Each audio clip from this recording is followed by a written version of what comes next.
जय श्री गणेश। आप सभी का स्वागत है हमारे YouTube चैनल पे। आज मैं आपको गणेश चतुर्थी व्रत की कथा सुना रही हूँ। एक बार महादेव और पार्वती नर्मदा के तट पर गए। वहाँ एक सुंदर स्थान पर पार्वती जी ने महादेव जी के साथ चौपड़ खेलने की इच्छा व्यक्त की। तब शिव जी ने कहा, हमारी हार जीत का साक्षी कौन होगा।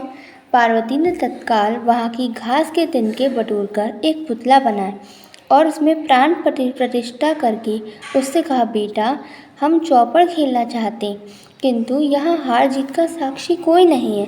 अतः खेल के अंत में तुम हमारी हार जीत के साक्षी होकर बताना कि हम में से कौन जीता और कौन हारा।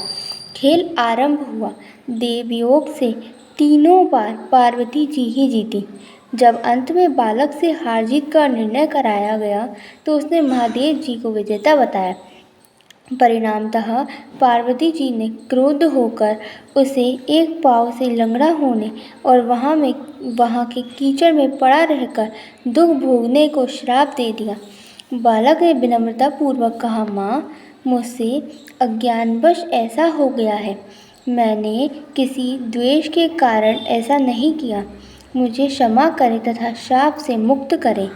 तब माता पार्वती रूप माँ को उस पर दया आ गई और वह बोली, यह नाग कन्या गणेश पूजन करने आएंगी।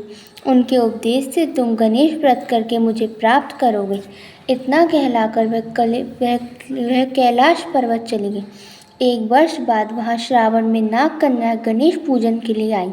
नाग कन्याओं ने गणेश व्रत करके उस बालक को भी व्रत की विधि बताई।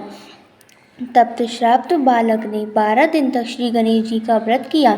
तब गणेश जी ने उसे दर्शन देकर कहा, मैं तुम्हारे व्रत से प्रसन्न हुआ, मनोवांछित वर मांगो। बालक बोला, भगवान मेरे पाँव में इतनी शक्ति दे दो कि मैं कैलाश पर्वत पर अपने माता पिता के पास पहुंच सकूं और वे मुझ पर प्रसन्न हो जाएं। गणेश जी तथास्तु कहकर अंतर ध्यान हो गए। बालक भगवान शिव के चरणों में पहुंच गया। शिव जी ने उससे कहा, तुम यहाँ तक किस साधन से पहुँचे हो। तब बालक ने सारी कथा शिव जी को सुना दी। उधर उसी दिन से अप्रसन्न होकर पार्वती जी शिव जी से भी विमुख हो गई थी।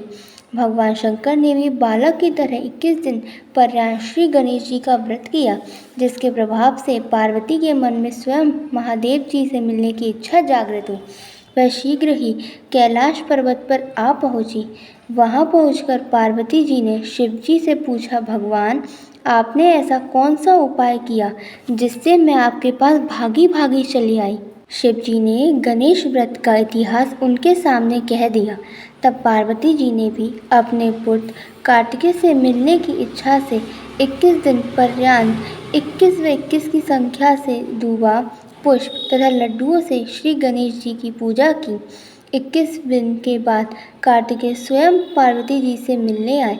उन्होंने भी माँ के मुख से इस व्रत का महात्म्य सुनकर व्रत किया।